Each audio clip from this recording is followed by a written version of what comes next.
নমস্কার বন্ধুরা, অপর্ণা রান্নাঘরের আরও একটি পর্বে আপনাদের সবাইকে স্বাগত। কেমন আছেন বন্ধুরা? আশা করি ভালো আছেন। আজ চলে এসেছি সাবেকি পদ্ধতিতে কাতলা মাছের মাথা দিয়ে মুড়ি ঘন্টর রেসিপি নিয়ে।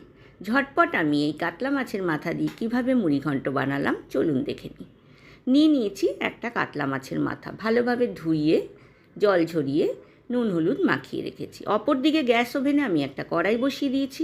কড়াইতে দিয়ে দিলাম 4 টেবিল স্পুন সর্ষের তেল। গ্যাসের ফ্লেমটা মিডিয়াম টু হাই রেখেছি। কাতলা মাছের মাথাগুলো কড়াইতে দিয়ে কড়া করে ভেজে নেব। হাফ কাপ গোবিন্দভোগ চাল আমি ভালোভাবে ধুইয়ে জল ঝরিয়ে একটা প্লেটের মধ্যে ছড়িয়ে দিয়েছি। আর 2টো মিডিয়াম সাইজের আলু আমি খোসা ছাড়িয়ে ছোট টুকরো করে কেটে রেখেছি। কাতলা মাছের মাথাগুলোকে আমি ভালোভাবে কড়া করে ভেজে নেব। 2 পিঠ লাল করে ভাজা হয়ে যাওয়ার পর আমি স্প্যাচুলা দিয়ে মাথাগুলোকে ভেঙে নিচ্ছি। ভাজা হয়ে যাওয়ার পর একটা প্লেটের মধ্যে আমি ভাজা মাথাগুলোকে তুলে রাখছি। বন্ধুরা যারা প্রথম থেকে আমার সঙ্গে আছেন তাদেরকে অনেক ধন্যবাদ। যেসব বন্ধুরা প্রথম আমার চ্যানেলে ভিজিট করছেন তাদেরকে আমার চ্যানেলে স্বাগত জানাই। কড়াইতে অবশিষ্ট তেলের মধ্যে দিয়ে দিলাম ছোট টুকরো করে কেটে রাখা আলু আর দিয়ে দিলাম 1 চিমটে নুন আর হলুদ। খুব ভালোভাবে আলুর সাথে মিক্স করে ঢাকনা দিয়ে লো টু মিডিয়াম ফ্লেমে 10 মিনিট হতে দেব, যাতে ভেতরে ভেতরে আলুটা সেদ্ধ হয়ে যায়। কাতলা মাছের মাথাটা ঠান্ডা হয়ে আসলে আমি অপ্রয়োজনীয় কাঁটাগুলোকে সরিয়ে দিচ্ছি।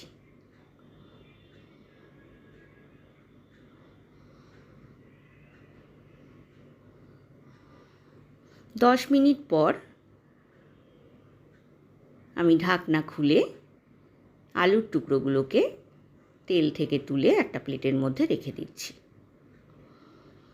এইবার চারধারটা আমি একটা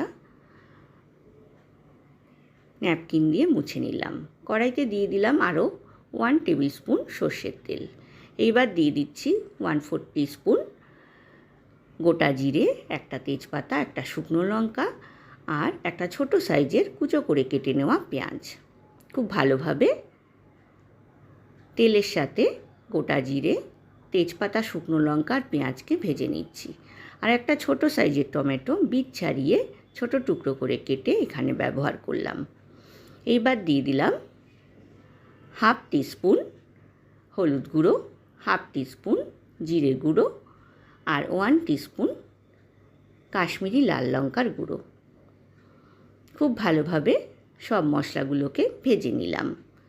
এইবার এর মধ্যে দিয়ে দিচ্ছি জল ঝরিয়ে রাখা গোবিন্দভোগ চাল। খুব ভালোভাবে মশলার সাথে মিক্স করে নিচ্ছি।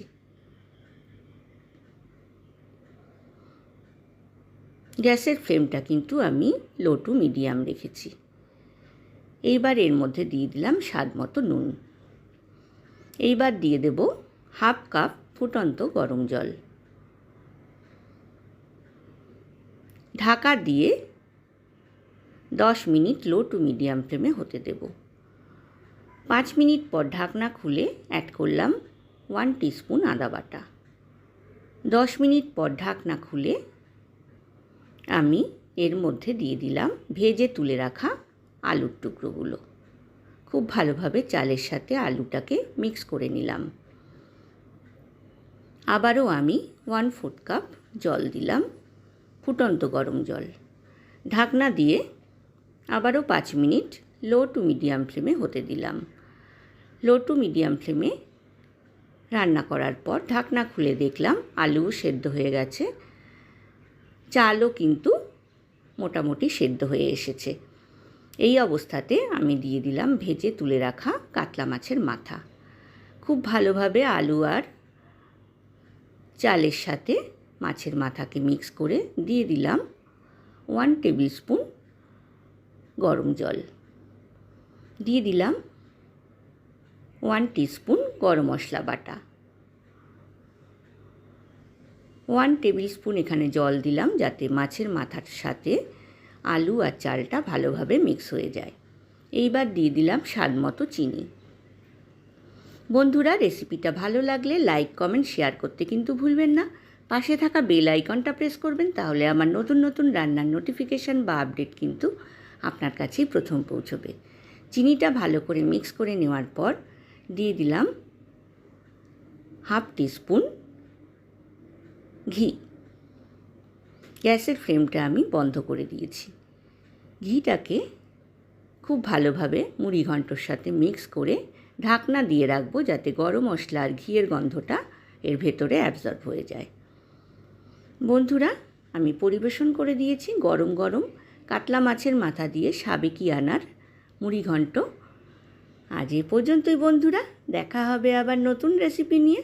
ভালো থাকবেন, সুস্থ থাকবেন, ধন্যবাদ।